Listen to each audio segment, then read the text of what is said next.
What is up, everyone? Jeremy here. Welcome to another video in my In the Mix series, the video series dedicated to everything mixing and building a great mix. In this video, we're taking a look at two plugins that are going to add size, weight, character, and an overall more professional and polished sound to your mixes. Alright, so if you're anything like me, then you're always on the hunt for new tools and techniques to improve your mixes. Well, allow me to introduce to you Black Salt Audio. They currently offer two plugins, Escalator and Low Control. Both of these have become absolutely essential tools in my mixing toolbox, and I want to walk you through how I'm utilizing these plugins to polish my mixes. Alright, so getting right into it. I've got Escalator and Low Control up here in this session. And so really quick, this session is a cover of Vola's These Black Claws. And specifically, it's just a small portion of kind of the breakdown section of this track. And so what you're gonna hear in this is the drums. Those are Get Good Drums Invasion, paired with the Bogren Digital drum samples, specifically on the kick, snare, and the toms. And the mix that you're hearing is all of what I mixed using those plugins. And then you'll hear the guitar, which is what I tracked using my OD Guitar Venus, being processed through the Neural DSP Quad Cortex. And the bass that you will hear is the original bass track from the album. It's the stem. So if you're not aware, Vola offers original stems that you can purchase and download from their Bandcamp website. That's where I got that stem from. So let me play back a portion of this so you can hear it, and then we'll jump into the plugins and break down how I'm utilizing them in this mix.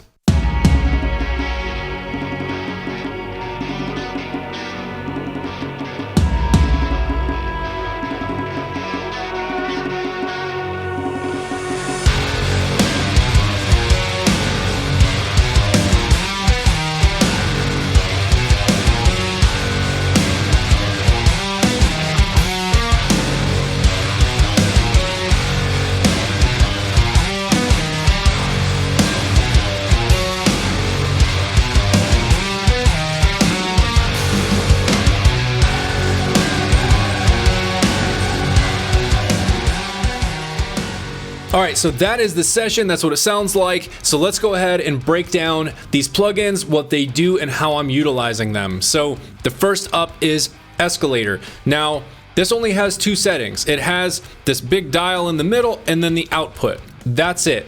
Now, what does this do? Well, it is a saturation plugin. And typically when you think of saturation, you would think the more saturation that you add, the less kind of transients that you get. It kind of kills those transients, especially if you think about something like a snare drum, right? You've got that smack, that super strong transient from the snare drum. And what I love about Escalator is it retains those transients, even if you get up into like the 50% and up, and just to the point where it's just completely just crushing everything and it's super distorted. There's still a strong transient that comes through, and I'll demonstrate that for you. So that is one way. That is one place that I immediately added this to, was my snare top and my snare bottom. So what you're going to hear as I play this back is more kind of a crisp snap to the snare. You'll get a little bit more sizzle from the strings after the transient, and so it really adds a lot of character and size to the snare drum. And so let's go ahead and demo that now, and I'll play this back and just bypass it. And then this is just the snare top, so I'll play it back and bypass it, and you can hear the difference here. And then of course I'll turn it way up so you can really hear what this thing does.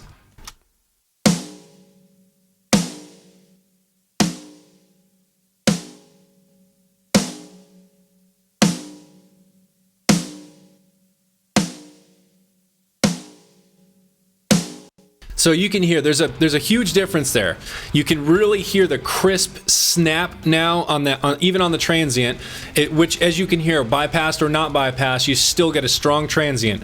And then you've got that crisp kind of ring out, the sizzle after it. So it really adds a lot to this snare drum. Overall, I mean, it is kind of a subtle effect what it does, especially when you blend it in with the entire kit and then in the full mix. but that little bit of kind of extra crisp snap on the transient and that little bit of sizzle is what I'm talking about. It's that's the finish, like polishing touches that every mix needs, and this plugin does it with ease with just this one knob. So let's go ahead, and I want to turn this thing way up just so you can hear how far you can push this saturation.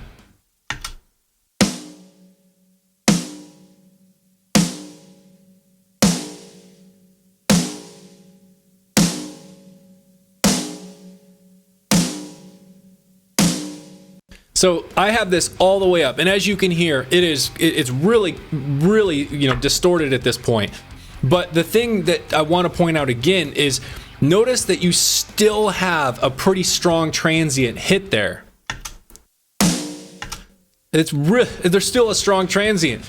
But what you're hearing after that is all of that ring out that it's adding. So you're getting all those harmonics from that saturation and the extra sizzle, and it's actually it's increased the sustain to the point where you're getting more ring of the snare even. So here, I'll listen to this bypassed.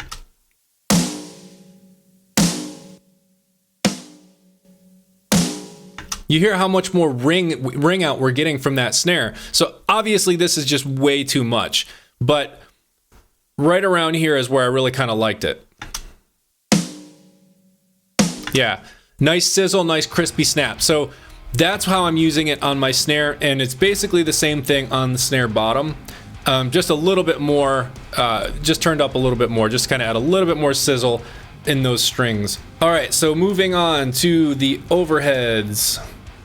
Here we go. So as you would expect, I don't have this up super high for these overheads because, again, I'll turn this up so you can hear it. It just, with the overheads, there's already a lot of, that crisp high end already. So I wasn't looking to add a ton there. It's just those harmonics, right? Like that's the whole purpose of saturation, is to kind of add some of those subtle harmonics that just add character to your sound. So that's what I was looking for here. So I just turned it up 10%. So I'll go ahead and play this back and then bypass it. You can hear the difference. Really listen into those kind of those upper frequencies for that sizzle and those harmonics when this is active. And then after that, I'll go ahead and crank it way up so you can really hear what it does on these cymbals.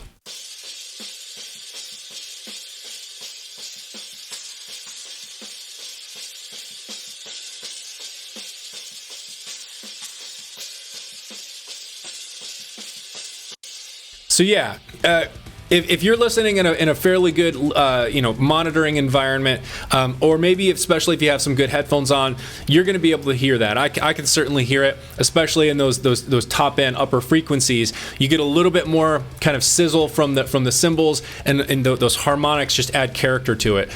So let's go ahead, and I'm going to turn this thing up so you can really hear what this thing is capable of.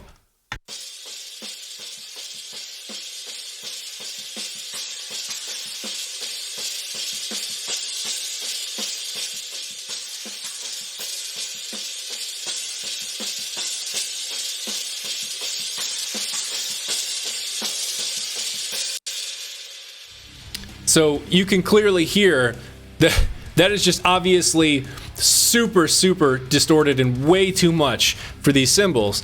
But again, I want to point out that the transient from that hit on the cymbal is still coming through really solid. So that's amazing how they pulled this off, adding that much saturation while retaining those transients. It's awesome. So let me we'll bypass this and just kind of show you the difference.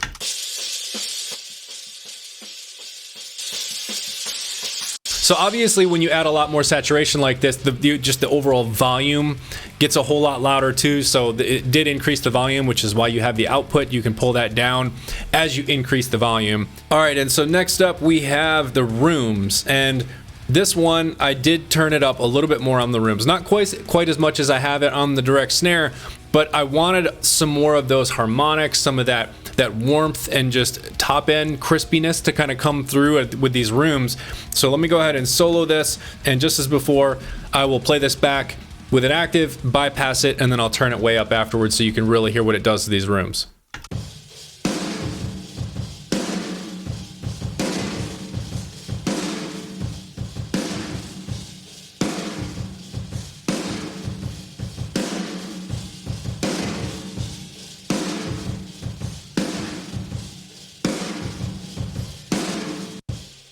Yeah, that's a huge difference right there. One thing I do want to point out is I mix my room so that there's more snare. Obviously, you can hear that. I don't like a ton of like low end, especially from the kick, and I do allow some of the lower end from the toms to come through, but the kick I don't want so much in the room, which is why you hear the snare so loud there.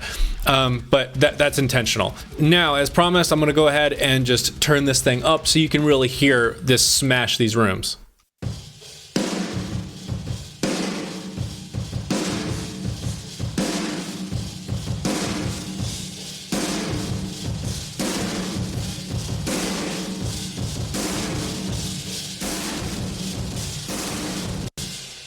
Yeah, that's probably the first point at which I hear it sounds like we're starting to clip so much of the transient that it's losing some of that punch. But that's obviously because I've got the snare mixed so loud in these rooms. But you can hear just what this thing is doing. And this is actually a great point, a great time to kind of segue into one of the things that I have actually found myself using this on, which is different type of effects. And specifically what I mean by that is adding like an intro to a track with super heavily distorted drums, just as you kind of hear it like this. So something like this. And then obviously having the volume kind of come down, and then you automate the saturation down as it kind of gets to the point where it's going to drop in. And here is an example of that.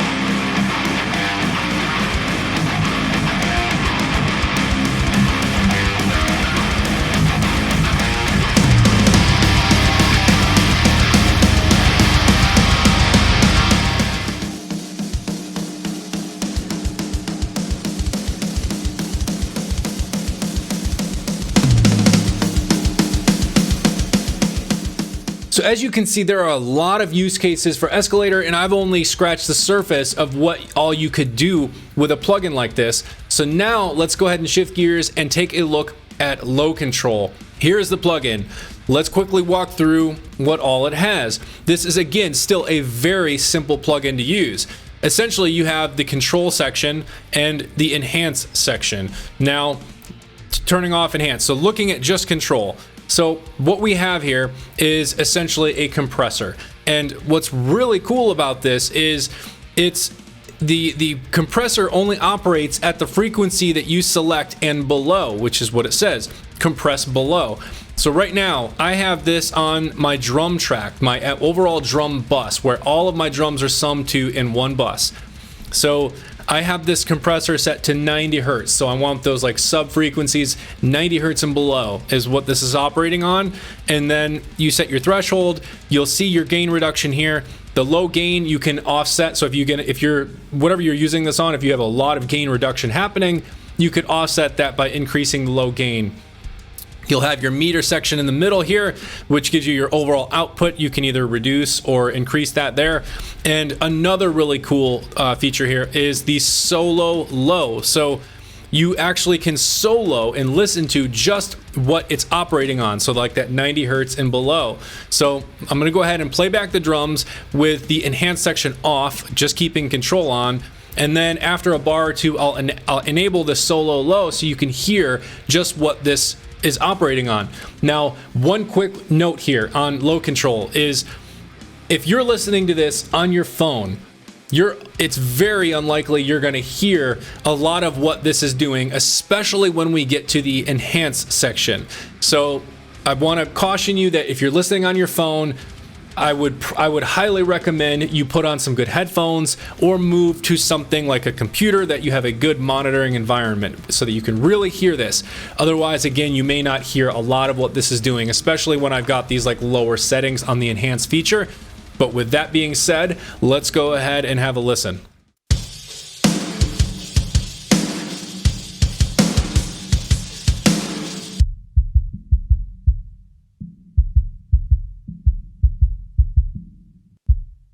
So there you go. You can clearly hear how you can listen in to specifically what you're working with. Now I'm going to play back this again with this solo low enabled, and then move the compression below so you can hear how you can hear what the frequency is and kind of what's coming through at that point.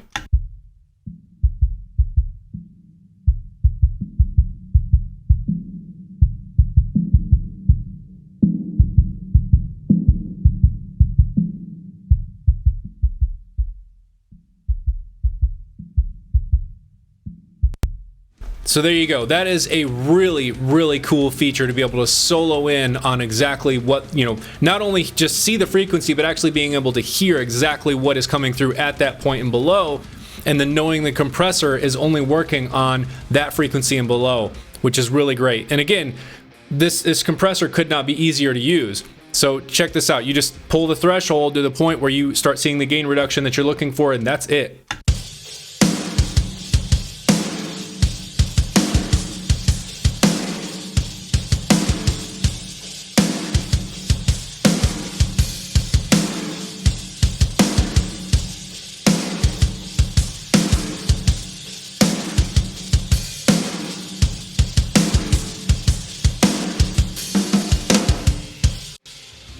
It could not be easier. So that is the control section of low control. Now, moving on to enhance. So enhance only has two real settings. You have the enhanced frequency, which is it's kind of the similar thing to the compression below on the control side. So at whatever frequency and below, it's going to add a form of saturation where you're going to get some enhanced harmonics that will come through. And what this does is it gives you this overall enhanced, like greater deep sub bass sound without things getting too overly like muddy or out of control. Obviously, you can turn this dial up way too far and just destroy your mix. So that I want to caution you to be careful with the enhanced feature. And again, you can see I've only got this at 12%. And when I turn this on and off, you're going to hear this. Again, if you're on your phone, you're probably not going to hear much.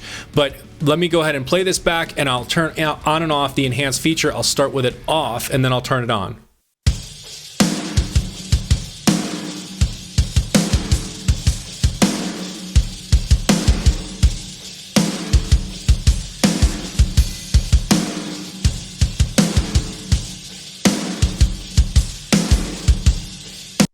So again, if you're in a decent monitoring environment, then you're going to hear the tremendous difference that just made.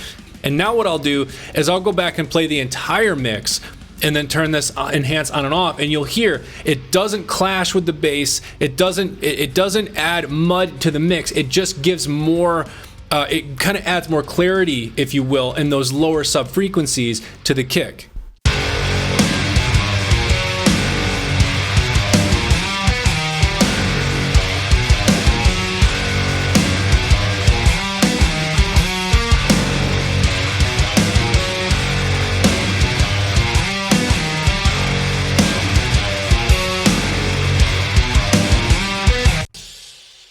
Absolutely incredible what this plugin is capable of and what it does to help polish a mix like this. It's incredible. The other use case for low control that I have found so far is obviously on the bass guitar. And so I've actually changed the session here to a different session because as I mentioned with the other one with the Vola cover, it was the original bass stem from the album, so I couldn't necessarily demo in that session. So we've got a new session up here with some MIDI bass. This is Gin bass. It's a heavily distorted bass guitar sound, but this is a perfect session to demo this with. And so just as I did with the kick, I adjust the compressor to the point where I want the operating frequency at, and to work on that frequency and below, and then to get the specific sort of gain reduction I'm looking for to kind of smooth out the overall tone, and then the enhance.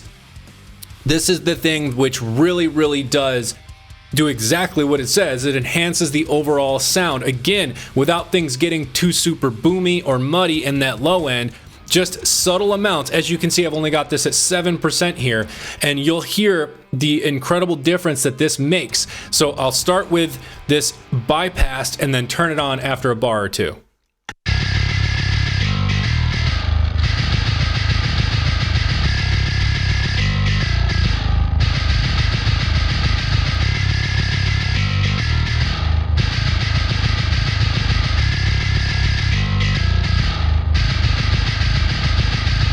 So there you go. I mean, it's incredible what this thing is capable of. So let me go ahead and I'll solo the low as I did with the kick drum before, so you can kind of really hone in and hear specifically the frequencies that this is working with.